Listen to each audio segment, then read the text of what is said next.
Frêche, Couder, deux candidats aux styles opposés. L'un se cantonne à parler des 6 dernières années de la région. 6 ans de propagande et d'abrutissement, ça suffit. L'autre pioche les événements au hasard des siècles, quitte à mélanger les combats de l'histoire. Aujourd'hui, ma pensée va vers les ouvriers de Fourmi qui sont morts sous les balles des soldats en 1881 parce qu'ils réclamaient le droit de vivre, le droit à la dignité.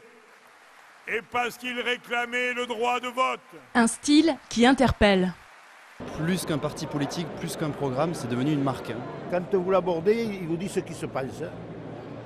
Ça sort naturellement. Le caméléon Frêche sait surtout s'adapter. Il opte souvent pour l'emphase avec des vers empruntés ou inventés et qui viennent émoustiller les oreilles d'un auditoire bluffé.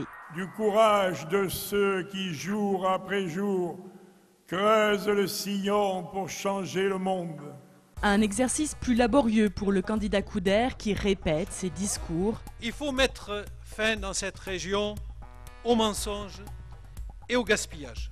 Deux challengers qui ont pourtant un point commun, ils ont tous les deux une obsession. Celle de Couder s'appelle Frêche. Je sors le premier carton.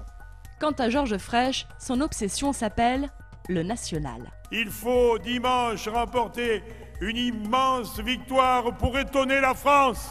Au final, l'un rêve de grandeur nationale et l'autre d'être sauvé par elle. Deux hommes, deux discours, deux ambitions. Vive le Languedoc-Roussillon et vive la France! Changeons le Languedoc-Roussillon, changeons le monde. Mais qu'est-ce qu'il a, ce Georges?